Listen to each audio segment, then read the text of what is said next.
Maybe we might go today. There it is. And welcome to the Midday Show. I'm Jeff Everett. He is Mark Messina. It's Groundhog Day. We're going to go through the history. We're going to talk about, do you believe in Groundhog Day or not? We're going to talk about that. There's also a lot of people don't realize there is a boycott of the Winter Olympics, which we think has started. We're not 100% sure. I'm not sure. But we're going to talk about the boycott a little bit, and then we're going to talk about the most dangerous events. Somebody went through and ranked which ones are the most dangerous. We're going to find out if we agree or not. We're going to talk about the NFL a little bit, why they get so many things wrong, and then we're going to talk about the Washington Commanders, the newest NFL nickname. Before we get to all of that and some more trending topics today, Mark, how are you feeling? I'm good. Today I'm a lot better. Good. And just a pregame here, we always do a mic check and just like say something. And I said something. I don't even know what I said. And you just very calmly like, you're so loud, sometimes you show up on my computer across the room.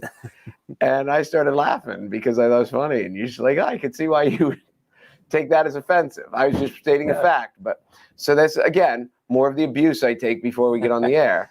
Jeff's second comment. First he says, say something, and then he talks about how loud I am. I meant it more as factual, and then I realized how it could have came off as me just. I don't think I'm any louder than you are. I don't disagree with that. I think I'm pretty loud. I will say there are people in my family. There's a group of us, gentlemen. I'll refer to us as gentlemen. We are so loud. Does anyone else refer to that same group as gentlemen? I don't know. Probably not. Maybe our mothers. I don't know. But we are so loud. And here's the funny part. A lot of times I don't notice it until we're in public.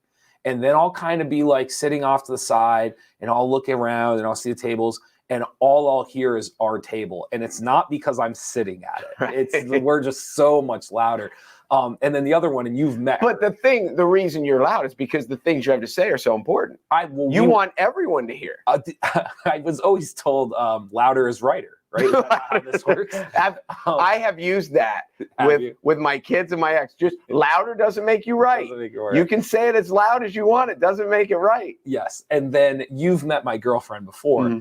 And she will fully admit that she just projects. Like she's just a loud, excitable speaker. And there will be times where like we will be in the car next to each other and she will be full bore into a story and she'll kind of stop and she'll look at me and she's like, I'm really loud, aren't I? And I'm like, you're kind of screaming in my ear. The funny thing about her too is she's so little. Yes. Like she is. Yep, she's just she's a hustler and a bustler, and like when she speaks, like you are going to hear it. Yes, she does not lack for energy and enthusiasm. No, she doesn't. So anyway, so loud talking, sometimes I notice it, and it's just kind of like, oh, it's just a factual thing. I don't mean it to downplay you or anybody else. Loud talker. Yeah, I definitely am. Groundhog Day. First of all, I didn't realize this until just now. The things you learn. I have always said Groundhog's Day. And then it dawned on me as I was, and so when I was looking this up, I was like, well, that's the dumbest thing ever that I could have done because there's only one groundhog. But I thought it was possessive. I think it's Groundhog Day. It's not groundhogs. Well, now I'm thinking the movie is Groundhog Day. There's no S in the movie. Correct. Which also incidentally, I never saw it till last year. Mm-hmm. I finally watched it like through. Okay. But wait, just to backtrack, are you saying you were on the same page as me? You thought it was Groundhog's Day too? I think, and now I'm trying to go back in time. In speaking it, I always had an S on the end. Yeah, always. Me too. Always. Groundhog Day. Yep. It makes sense, but I'm sure I never said it that way. Yep. So it's Groundhog Day. Actually, do you know where it comes from? Do you know the history? This is the first time I've ever looked it up. It comes from Punxsutawney, Pennsylvania, of course. It does. So it is a popular North American tradition. It's observed in the United States and Canada. They believe that the tradition originally came from German-speaking areas, and they did not use a groundhog. It was actually the badger. I think I did know that. Okay. So the badger, if it came out and went back in, it must have seen its shadow, 6 weeks, everything else. But yeah, German-speaking communities, and they use the badger. Pretty neat. Interesting. I did not know any of this until today, so I'm learning a ton of things. I'll ask you this. Do you believe that there's something to it? Of course not. Nope, nothing at all? Just all commercialization at this point? It is all hooey. for lack of a better word. I mean, what? Like the groundhog doesn't even come out. Like, how does he know it's February 2nd? They got to go in and get the little dude, don't they? Well, now they do, but it's because I think that's more so just like the cameras and the whole production of it, right? This is what I'll say. It's kind of like the old Farmer's Almanac. Right. And there's all these different things that you look for, and it's like, how do they possibly know this stuff and that? I have no doubt that there was a certain point in time where farmers or hunters, or whoever it was, if animals were not willing to come out of their den yet or come out of their holes, that meant it wasn't quite spring, and thus 6 more weeks of winter. So I think what we do in Punxsutawney probably isn't valid, but there was a method to the madness. I think so. I'm not a badger scientist. I'm not a historian. I would imagine there's some truth to it. At some point, there must have been some type of truth to it. I'm guessing. Yeah, but I think a lot, because even with, and I'm no weather historian, but there had to be times that we've had mild, late Januaries, early Februaries, and then the weather just turned again. Sure. I can't believe that animals have the ability to predict the weather weeks away. So probably not. But have you ever read a Farmer's Almanac? No, but I've heard they're ridiculously accurate. It's dumb. It's so stupid how correct they are. Yeah. Because it makes no sense at all. But a lot of it was based off of just like farmers and what they saw out in the field every day, and just being out in the elements, and them just kind of being able to read what they didn't even realize they were doing it, but you have a feel for it. Isn't there stuff like when they see certain kind of insects and whatever things with moss on trees and how much, and all these are leading indicators of what's going to come. So yeah, I have heard that the Farmer's Almanac is ridiculously accurate. Yeah, I think there might be a little something to the whole Groundhog Day thing. Not that I don't think what they do today is accurate, but I have no doubt that back in history, if denned animals weren't scurrying around and they were tucked in their den, we're not close to spring yet. I'm guessing. There's probably something to that. Yeah, that's my belief. So 6 more weeks of winter, by the way. He saw a shadow this morning. He always sees it. Does he? Sees it a lot. I don't keep track of it. He sees his shadow more times than not. He sees it way more. Okay. Have you ever gone to Punxsutawney? I don't think I've ever been in Punxsutawney. I'm sure I've seen the signs. I've been told that it is a party. Oh, I can imagine. It's like a legitimate festival. Dude, imagine, what does a hotel room cost in Punxsutawney in August? Is it free? But today, for a week up to it, it's probably insane. You could probably Airbnb your house in Punxsutawney for $1 billion. $1 billion. $1 billion. $1 billion. So there you go. Happy Groundhog Day. Groundhog Day. We have to be and you know what? When we say this is from here on out, I will always say it right. Yeah. Oh, well, now, yeah. Because now you brought my attention to it, and you brought it in, I bet. But it was always Groundhog's Day. I'm a little scarred too. I will let you pick. Do you want to talk about the Winter Olympics, or do you want to get into why the NFL gets so many things wrong? NFL, go for it. Because we're boycotting the Winter Olympics. We are boycotting the Winter Olympics. Well, we're going to talk about that a little bit. There's a story out now about the New York Giants were interviewing for their head coaching position, and there were 2 Brians in the interview process. One is Brian Flores, who was the coach from the Dolphins, who was just fired by Miami, and he is black. And one is Brian, and I don't know the other guy's name. There's white Brian and there's black Brian. And DeBoll is the other one. DeBoll is the other one. DABOLL. Okay. So apparently, as the story goes, black Brian texted Bill Belichick and asked him if he knew anything, what he'd heard through the rumor circles and whatever. And Belichick basically, I don't know if it was exact, but basically texted back black Brian and said, "Congratulations, I think it's yours." Mm-hmm. At the time, why black Brian was so surprised by this is he hadn't even interviewed yet. He had an interview scheduled, but he hadn't interviewed yet. And then Belichick said, "Whoops, wrong Brian," and they kind of went from there. So now black Brian is suing the NFL because there's a policy. It's unofficially called the Rooney Rule. Maybe it even is officially the Rooney Rule, that when significant positions open in the NFL, that they need to hire minority no, sorry, not hire. I misspoke that. They need to interview minority candidates, because there was a complaint that it is disproportionately white in general managers, head coaches, all that stuff. So now every time there's a head coaching opening, they need to interview minority candidates. Well, it hasn't really helped the hiring process. I think Tomlin right now is the only one. They were showing the statistics today. I believe there's currently 2. I'm not sure of their names. There were 3 last year. Now there's only 2. And the one guy got fired in Miami. In 2018, so about 4 years ago, there were 8 minority head coaches in the NFL. Now, that some of that, you know, it fluctuates. It goes up and down. You could say that there were less white coaches in 2018, and then it fluctuated. Some of this stuff, it's common, it's circumstance. But some of it, as you can see with the Brian Flores case, is not. And that's the issue, is trying to put a rule in place that is supposed to help with this. But like, circumstances have shown that in every case, it's not only is it not helping, it's actually making it worse. Well, and the aspect of it too is, I guess you would have to ask, you know, the black guys who get the interviews. But in this case, it is clear that the New York Giants were going to interview a black guy because the league says you need to interview a black guy or a minority. And they knew full well they weren't hiring him.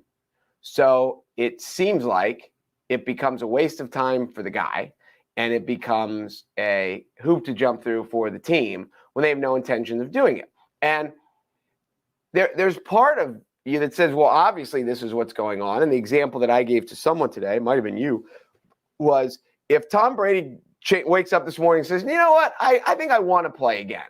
I'm a free agent. I want to play. And a team says, hey, we need a quarterback, so let's bring in Brady. And the NFL had a rule that said every time you try out a quarterback, you need to try out minority quarterbacks. So if Tom Brady's showing up at, you know, somewhere in Pittsburgh for a tryout, and they have to bring in a black quarterback just to fill his role, of course you're going to sign Tom Brady if he wants the job. And so when lots of these, of course you're going to hire this guy if he wants the job for a multitude of reasons. So then the question comes back to, everybody knew this was happening. Everybody knew that minorities were getting interviewed, not because they were being taken seriously, but because they needed to do it. So now the question becomes, is the rule still having a positive influence? And whether there's a rule or not, why is it happening? Why are there so many minorities? Now, I know Hines Ward was interviewing in Houston. Okay. But guys like LaDainian Tomlinson, who's been the offensive coordinator in whatchamacallit for so many years in Kansas City, and he just for some reason is not getting hired. Byron Leftwich, who is just the offensive coordinator for Brady in Tampa. You know, there are so many of these guys out there, and you know, I don't know. So it's interesting that this came up, because they're like, oh, a lot of society seems like, well, they're just hiring these guys and not taking them. They're just interviewing a guy just because they have to. Well, no kidding. That's what the rule says. Well, but how do you make the process better is the question at the end of the day. I mean, maybe it's on a broader scope, and this is why I phrase the question like, why does the NFL get so many things wrong? Because it just feels like they get everything wrong. It's just an opinion of mine. Not everything, but I it get feels your point. like they get so many things wrong, and from a social standpoint, like just a social acceptance standpoint, the things they decide to do are mind-numbing. The part of this sometimes, and I've always said this about rules, when you make a rule, is this sometimes you think the rule is going to solve the problem, but a lot of times the problem are the people in the room. And so when you create this Rooney Rule, you think you're solving like a social disparity issue, right? Like a minority hiring issue. But the problem isn't minority hiring. The problem is that the 32 owners and the people who run the show, they're the problem. Because a rule isn't going to solve like racial issues. It's not going to. Like it's not going to. It clearly hasn't done what they wanted to do. So to me, like you look upward and you're trying to create this rule to fix these people, but these people, you know, you can't fix them. They're the owners. They're there, and it is what it is. Until owners shift, the NBA's done this. The NBA had owners come and go. It shifted to a younger group, and now they have very few issues now when it comes to like racial disparity. They don't. They have Correct. one of the. It is what it is. And so to me, like it's an owner's issue. Until the NFL is not a room of crusty old men who just are continue to hold the teams, it is what it is. A rule isn't going to fix that. And the idea that the NFL thinks a rule can fix that, they're not looking in the mirror. Well, and I agree with you, because when I first read this, you know, long before I got here today, and that was my immediate response. When you are an owner of a team and you are surrounding yourself with people, you want to surround yourself with A, competent people, and B, that you are comfortable with and you think you can have a good working relationship with. And I'm not saying that, I'm not accusing any of these guys of being racist. I'm not. I will. But do you want me to do it? Well, I'll finish my sentence Okay. and then you can right. jump in front of that one. But imagine especially the owners. Mm-hmm. They are all, I should say all, they have probably spent their life, especially childhood, because I'm guessing many of these were inherited. Mm-hmm. I don't think Jerry Jones was, but I think many of them were inherited. Sure. That they were surrounded by extreme white privilege their entire lives. So it's also why in the business world, you know, these guys that are surrounded and inherited, and they've been by the white country clubbish people of the world. So it's why it's even hard for them to hire women, because that's just not what they were grown up with. Right. The men run stuff. The white, powerful, wealthy men run things, and it makes them uncomfortable to think that, like, not that he can't, but it's just so different for them. And you know, and I know, people don't like different. That's true. But it goes one step further, because all we're going to talk about today, like if you turn on ESPN or Fox Sports or wherever you're watching, they are going to debate and talk about the Rooney Rule. And really what we should be talking and debating about is why is there a sports league with 32 owners and this is the problem? And why does no one think that they're the problem?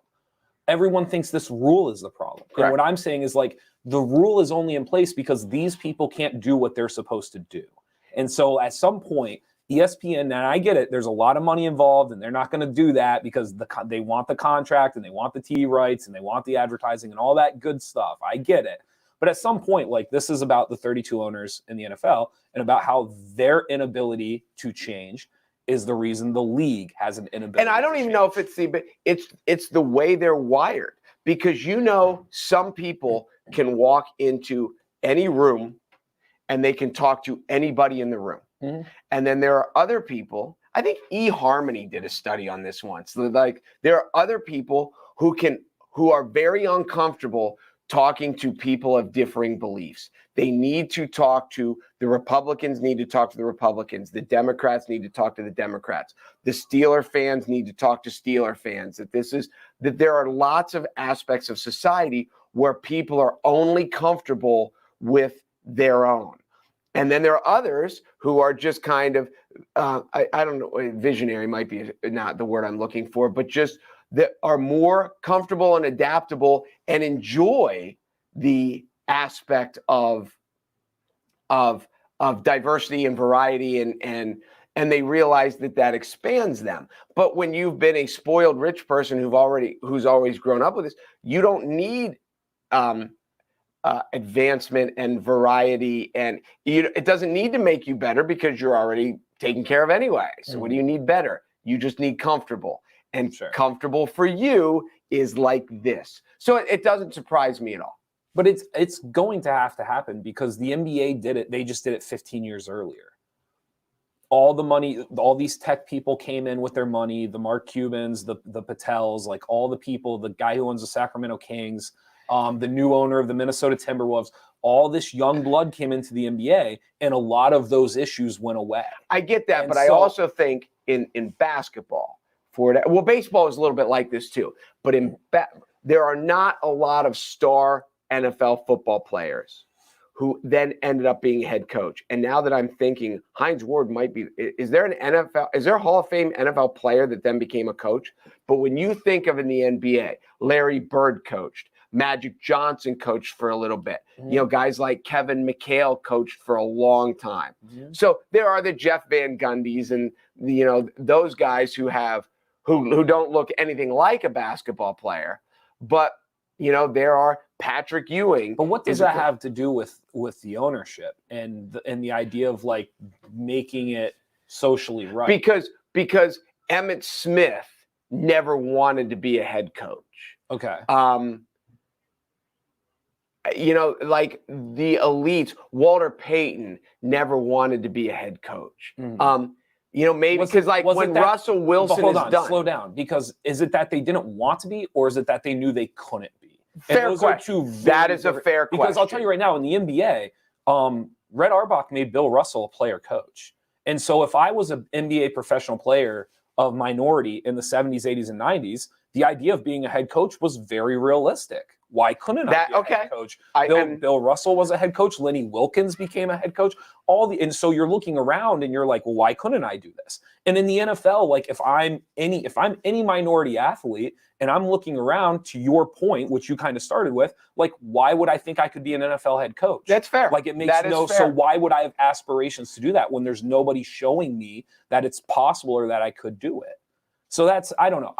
I think the NFL is coming to a reckoning point, and I think ownership's going to start to switch hands. That or it's going to get passed down through families. I don't know how it's going to work in the NFL because it's so much a tighter-knit group than what the NBA or the MLB is. But when it keeps getting passed down through families, it's not getting there. It's still okay, but it's still different because, like, even in my family, what my grandfather thought and what my father thought and what I think, and if someday I have a kid, we're not, like, light years apart. But what I think about it is different than what my dad did versus his dad and so on and so forth. So even if it's getting passed down through generational families, you're still going to see people have opportunities that they didn't because it's just not this like crusty, upheld 32 people up in this room that are just not willing to fluctuate with the times. Like they're not. No, but also what's different about your family as opposed to these families is when you are on the gravy train and all you have to do is fall in line and you have this fortune laid at your feet. Right. The odds of you looking at the person with the purse strings, or in this case, the Brinks truck, right, and saying, Dad, you're out of line is way, way less. It's sure. Like you look at your dad and you're like, Dad, I think you're nuts. And he's like, well, you're right. You're wrong. You're a dumb kid and whatever. But if Dad had $1 billion, Dad would be a lot less nuts because you're like, all I got to do is get along with Dad and I'm rich. There's a lot to be said. I totally agree with that. But Dad will not always be around. Correct. And then when Dad's gone, then you got the money. Correct. And then you're going to be able to do what you want to do. And that's fair. And the younger generations are going to be much more willing to do. Oh, I don't disagree with that at all. But I think it's easier for the younger generations of a normal schmuck like us, as opposed to the younger generations of an incredibly wealthy, to rock the boat. Washington Commanders. Awful. You don't love it.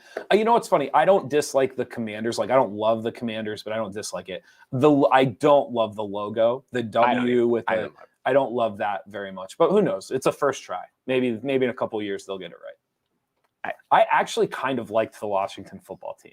And when they first announced it, I thought it was dumb. But as like the year went by, and I was, and you know what too, like you're the only one doing it. It was kind of like a unique. Brand. I would say this: I would have stuck with the football team before I went to Commanders. I don't think I disagree. Commanders is bad. I wanted the monuments, and I don't know why they couldn't have been the Washington monuments.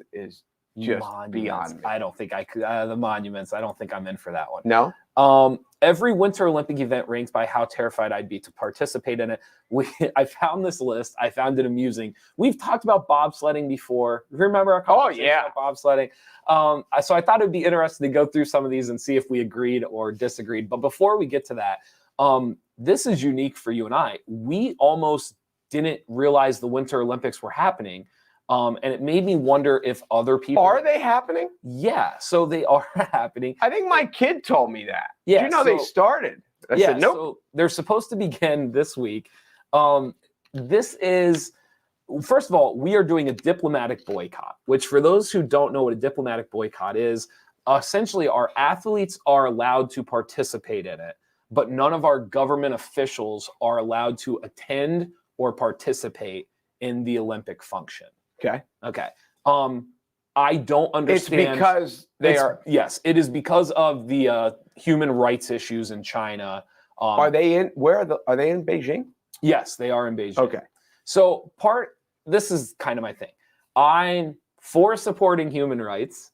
I'm against China's behavior towards their human rights and some of the things that they're doing to their Muslim citizens.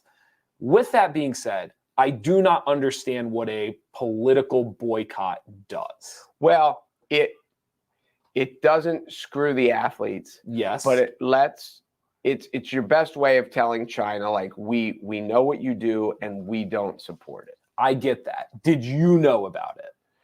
Is it going to have any teeth? Is there going to be any? I feel like it has no teeth. It's like we tried. Because if we would have kept our athletes away, then people would have been like, that's not fair to them. They've worked their whole lives. And I agree with that. And listen, we're not going to change China's action. The way that they're acting. If we boycott the Olympics, it's not like China's going to sit down and say, well, let's give this a second thought. America's upset with us. The diplomatic political boycott, however you want, I've heard it referred both ways. Again, it's not just that you didn't know about it or what it's going to do or anything like that. But like, it goes back to kind of like the whole Neil Young stance. And it's like, well, if it doesn't have any teeth, what are you doing? Like, this is posturing. It doesn't feel like it's actually doing anything. So I don't really know the point of it. So that's just kind of my... Yeah, and I get it. But don't you think sometimes when you're involved with something, you think you have a much bigger say than, you're like, hey, we need to do something. We need to say something. If they don't do anything, are you and I sitting here thinking the U.S. Olympic Committee should have a political boycott? Okay. No. But in their world, they're kind of like, we have to do something.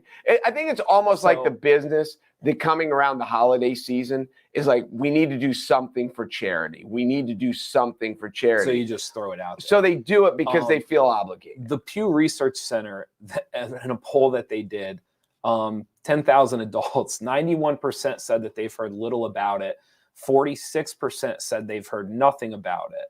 Because it's not a story. Because a story, like, we're talking about it, and the only reason we're talking about it is because it's out there and we didn't know it. Yeah. So the story is that we didn't know the story, and we think it should have been bigger, but I don't even know if I think it should have been bigger. I guess what I'm saying is, like, I don't know if they're doing anything. It's not doing anything. They felt like they had to do something, so they tried. This is it. Most dangerous winter sport. Do you have one off the top of your head? Ski jumping. Ski jumping. Okay. Have you seen the movie Eddie the Eagle? I think I've seen parts of it. Okay. Pretty interesting. So ski jumping was number 2 for the. It's number 2. Number 2, for the most dangerous one. Well, then it has to be downhill skiing. Nordic combined is what they ranked number 1 for the most dangerous. Because you have a gun. No. So Nordic combined is you do the ski jumping with the cross-country skiing mashed into one event. Oh, the biathlon. Yes, so you're essentially adding a level of difficulty to the number 2 most dangerous winter sport. So it's fair to say ski jumping is probably the most dangerous one. There are a couple ones on here that I didn't know if I agreed with. The big air stuff. Have you ever seen the big air where they're essentially snowboarding and skiing? The big air stuff is mystifying to me. Like, it's terrifying. The sneaky one here, and I thought this was were they 3? They were 3. Number 7 was figure skating pairs. I actually think that should be higher. For the girl. Yes. The dude is in no danger. Well, okay, that's fair. He could get a skate to the head. I get that. I mean, they are up there, too. The girl is like on the edge of existence at any moment. I don't know this for sure, and maybe I could find it. The girl has to be 10 feet in the air, 15 feet in the air. Being caught by a guy on ice skates. Yes. Like that's how stable he is. But I wish they would do a graphic showing like the pinnacle of the girl spinning in the air. Because I think they're 15 feet in the air. They're high. They are high. Up there. Well, and this is the thing with not just the snowboarding, but with the pair skating, all that stuff. And I've said this a million times with skateboarders on the half pipe and on the street courses. It's not surprising to me that people can get good enough to do that stuff. Yeah. What surprises me is that they didn't kill themselves in the process of learning how to get good enough to do that stuff. Okay. No, because you get gymnasts who have like the foam pits and the stuff like that. These kids on a mountain, there's no foam pit. Right. You know, the street skateboarders, there's no foam pit. Right. And I know when you talk to them, they're like, I broke this bone, I broke that bone. How did they not break every bone? Yeah. That's what I want to know. No, I'm with you. 9 and 8, and I think these are low too. Luge and skeleton. Luge is the one where you lay on your back and go forward. Correct. You steer with your feet. Yes, luge is insanity. Skeleton, yes. I think you actually lay on your stomach and go forward like a little kid. Correct. Okay, that's not as scary. Everyone's done that. We've done that. Okay, but that's more dangerous. Is it? Oh, it's got to be. You're leading with your head. But you can steer and see. I think I would be much more comfortable doing the luge than the skeleton. Because you think when worse comes to worse, you can cover up. I just think I'd rather have my legs cracked than my head, I guess. But you're going so fast. If you wreck, everything's going to crack. You're steering with your foot. Well, first of all, that's way too low because I believe, I might be getting this wrong, I'm pretty sure the last two the last two Winter Olympic athletes to die were from the luge. Oh, really? I'm pretty sure. So, like, for that to be 9 and 8 is... Well, and that's the other thing. You're trying to stay as aerodynamic as possible. This is my aerodynamic pose, in case you're wondering. That's working for you. So you're literally, you're steering with your feet while you're peaking. Right. Like, it's not like you have your head totally up so you can see. So they can barely see. Right. They're flying down this ice track, steering with their feet. No. No? Not for me. The other one that I've always been just blown away by is ski cross. Have you seen the ski cross? So it's like racing down the hill with other skiers. And it's not just, there's some slalom involved, but it's also kind of like big air too. The Chinese downhill. It's insane. When we talk, if you want to, in the Winter Olympics, when you see you're skiing and you're jazzed up, and I know how much you love 80s movies, find Hot Dog the movie and just wait for the Chinese downhill. Okay. So that one's a good movie, actually. That one blows my mind. Because as you're racing, I mean, your skis are getting tangled up with the other skiers and you're jockeying for position. And it's crazy. It's insane. It's absolutely bonkers. It's the people that did the slalom and said, like, this isn't dangerous. They weren't quite, no. This wasn't enough of a rush. It's like, you're pretty good. You can't do the slalom on your own, but you're good enough here. We'll do a slalom mosh pit on the way down the hill. Ice hockey came in at 19, which surprised me. If you're a hockey player, I don't think hockey's nearly as. Do you think it's just because we see hockey more often, though? Yeah, imagine if you'd never seen hockey. It's rough, but yes. But like, I mean, compared to the other ones, I don't think people see it as that dangerous. Bobsledding and monobob came in. Monobob was 24. So that's the one-person bobsled. Thanks. Did you really think you had to explain that to me? Sometimes I have to spell stuff. Thanks, Mom. I couldn't figure that one out. But bobsledding came in at 28.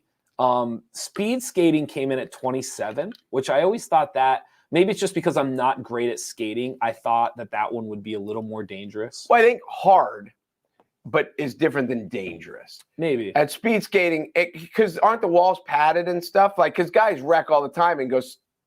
It's possible. I look at it and I just look at how fast they're going, and I'm just like, that's bonkers. The one that's crazy to me is the group speed skating, like Apollo Ono used to do. That's what I mean. But not because it's dangerous, because some guy's going to be stupid and wreck and ruin my race and piss me off. That would be the thing with me with NASCAR. The thing I don't understand about NASCAR is how is there not multiple fights in the pits every race? Because I just went 198 out of 200 laps, and you tried to go through me to get to the front, and you put me in the wall. It must just be the sport. Here, so what do you think are the two safest according to this list? Winter. The last two. Olympics. That is, what would be a safe Winter Olympic sport? And why am I blanking? I'm trying to think, because everyone likes the exciting ones. Well, this one has gained popularity. This is, for me, this is the highlight of the Winter Olympics. Curling. Curling is number 29. They're saying that there's one sport safer than curling. Curling's great. I could watch curling. Let's all go bloody curling. Curling's so good. Curling is dumb. Curling is a sport. Curling is purely one of the sports that is most exemplifying. If alcohol didn't exist, this sport wouldn't exist. I don't think curling can take place with sober participants or spectators. The safest one is singles figure skating. Wrong. You think curling's safer? Oh my God. Do you know how hard the ice is? There's ice in curling. Nobody's doing a triple Lutz and then trying to land it. There are people who got to brush the... Oh, the brushers? That's dangerous. You could get a blister. I don't know. I love curling, though. I could watch all day. So those are the most dangerous winter sports. I will say, going through this list, it is amazing to me that we consider most of these sports. Oh, they're not. I agree. They're events. They're events. Very, very true. So there's there. Do you want to leave it at that? I had the Tonga thing, but we can. Yeah, let's leave it at that. We'll do that tomorrow. Let's leave it at that. Deal. Thank you guys for watching the Midday Show today. Thank you to our sponsor, Weiss Markets. And be sure to go to NorthcentralPa.com for all of your local news. I didn't even look at the comments today until just like a minute ago. You want to go through them real quick? Yeah, well, I was going to say we'll be back to do it tomorrow. Becky. Just like it's Groundhog's Day. There you go. See? That was good. See what I did there? I mean, you could have saved it. It's not like we weren't going to end the show. We were still going to have a closing if you want. Well, I was trying to fill time because I didn't know you were. Gotcha. No, that's my fault. Help. Becky guessed curling. She would be right. John Bradley. And Joe said curling is pretty safe as well. He also said Mark is right. There are thousands of Olympic-level snowboarders at the top of the mountain every year. The ones you see on television are the 50 who survived the 4-year process and made it down the training hill. Very, very true. I mean, when you see those dudes, and you know there's a little bit of crazy to be in that. So when you start out crazy, and there has to be some reckless, and you can't be a cautious snowboarder. So how did any of them survive? That's my question. That's true. A big reason the NFL ownership doesn't have to and probably won't make changes is because they know that the NFL will still be the #1 sport in America, even with these issues. There was a point in time before COVID, probably 3 or 4 years ago, and I remember thinking to myself, they had the Ray Rice scandal, that all the concussion stuff was coming out, and there was one other thing happening. Kaepernick. And I remembered thinking to myself, if this is still the #1 sport, then nothing can touch this. And guess what? Well, it was still the #1 sport. The reason why, when you look at all the other major sports in America, baseball, football, or baseball, basketball, hockey, even things like golf, it is the most consumable. It is the most easily consumable. You can be dedicated to your one team. You read about it during the week, yes, but you only have to dedicate 3 hours a week. On Thursday night, you check in who won. You don't even really need to check in who won. You can wait till the weekend. On Monday, you check in who won. Right. But if you want to be a good basketball fan, and you're a fan of the Philadelphia 76ers, and they're in Denver on tonight. Yeah. So on Wednesday night, they're tipping at 9, whatever. Right. And it's hard to keep. And then, the Celtics play tonight. And it is so much more consumable. You don't think people just want to see people hit other people? Well, I think the game's fun. Don't get me wrong. I think people just want to see people hit people. It's easier. And the other sports are so hard, especially here for us on the East Coast. Maybe. Because when you go on the road, it's late. Maybe. I think people like to see people hit each other in hockey. No, not like football. Jim said we'll end this with this one. If only you actually employ journalists. Is he implying that we are not journalists? Yes. Wow. Do you think he knew before the show, or do you think he had to watch the show to find out that you and I are not journalists? But we're willing to learn. We are willing. Well, we're very willing to learn. We said the show should be called Thinking Out Loud. Thinking Out Loud. Actually, Jim, I've written some damn good articles that I am proud of. Should I tell Jim? I think the first thing I ever wrote was the pizza thing. Do you remember that at all? And that one went a little viral. And then I did the massive black bear in Potter County. Yes. And let me tell you, I was like, that story was You almost won a Pulitzer. I almost did. Like, listen, we're laughing. But if people only knew that, like, how many people saw and read that story, I would argue I'm a professional journalist just based off of the massive black bear in Potter County. We are actually, and people aren't going to believe this, we are much better writers than anyone would ever guess. You know what's funny? I would agree with that. I think we are probably, and I would guess we're in the 75, 80 percentile for writing. No. You think we're higher? Yes. Oh, really? Way. I must be overvaluing the average citizen's writing. Read Facebook. Yeah, but when you're holding the phone in your hand, you're just not going to put in the time or effort. You and I disagree on this. We go back and forth about this all the time. I think people misspelling things shows almost zero of their intellectual ability. Well, it's not just about misspelling. John Bradley says 95%. Maybe I'm wrong. Maybe I'm undervaluing us. I don't know. Yeah, we're that high. I don't know. Maybe Jim just has me. Action. That will tonight. When life either goes good or bad, I am going to laugh at that. That was pretty good. And then last one, should we be offended because this name sounds like a dictatorship? I think Robert's referring to the commander's name. Well, they did it because it's DC and the commander-in-chief. Sure. The president's the commander-in-chief, and that's why they did it. So they tried to be clever. I don't think it works. Yeah. Would I be offended by it?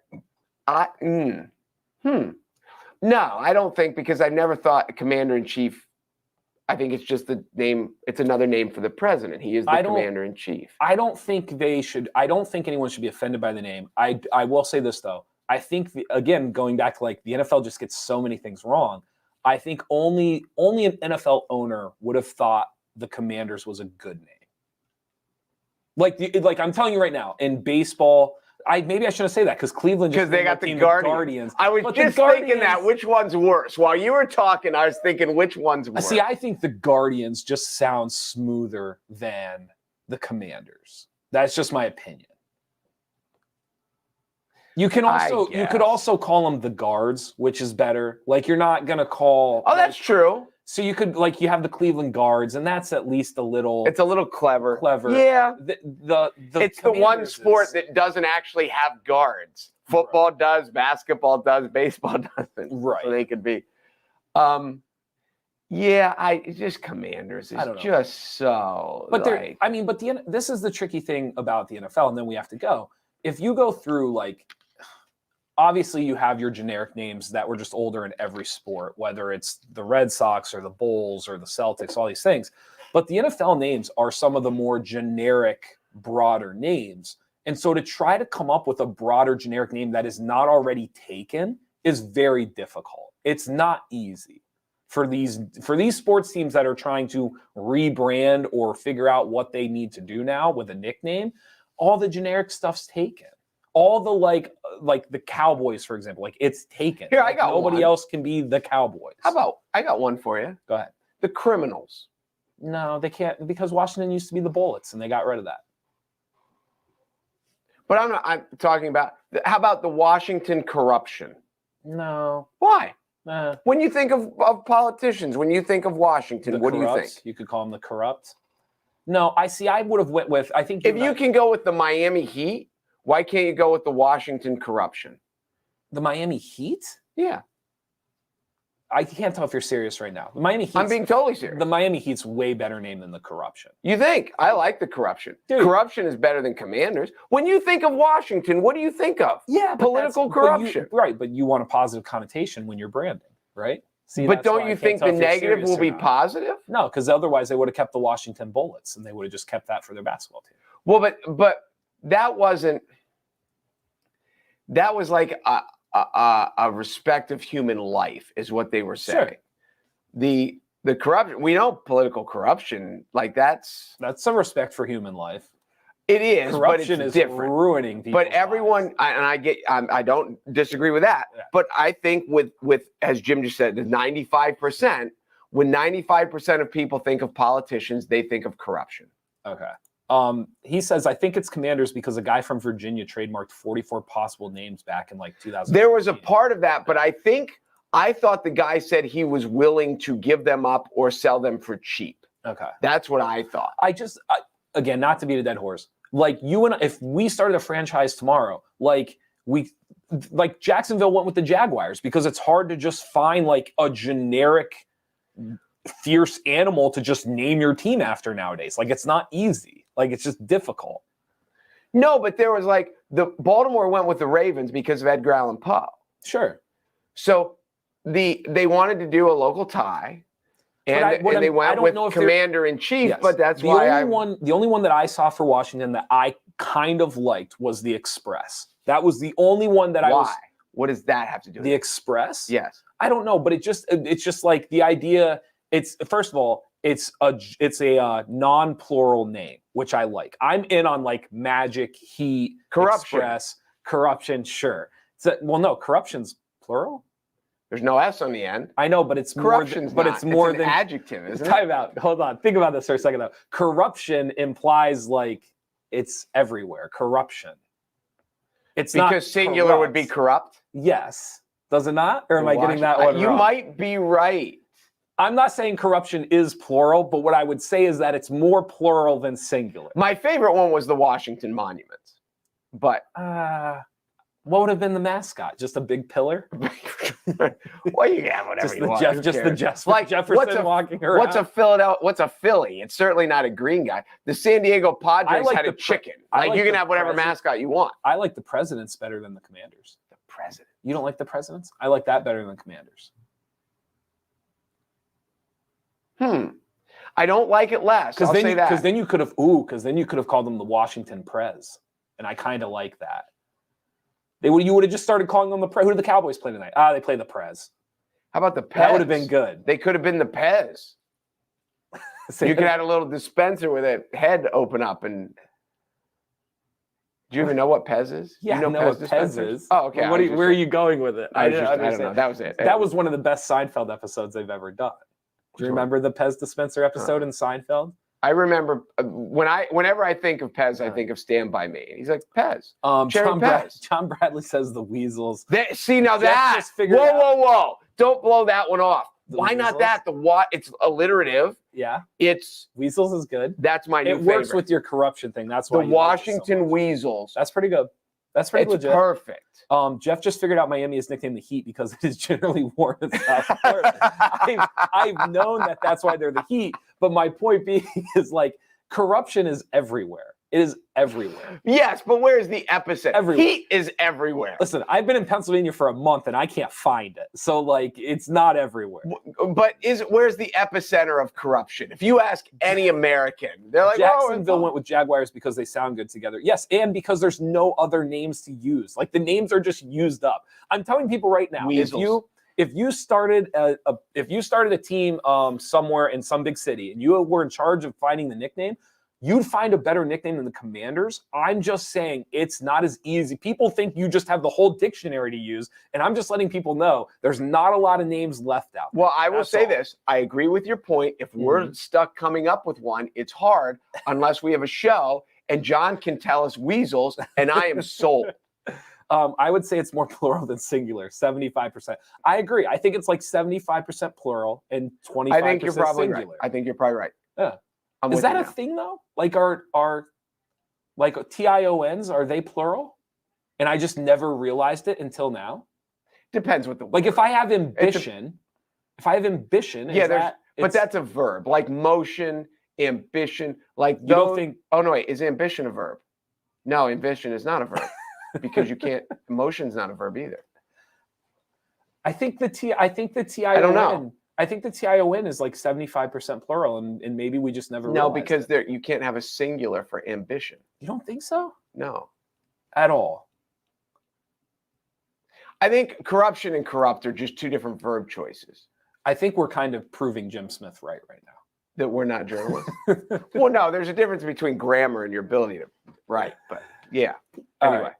Thank you guys for watching the Midday Show. I'm Jeff Everett. He's Mark Messina, and we will be back tomorrow With journalists. We'll try to come find back. some. We'll see if we can find any down the hall.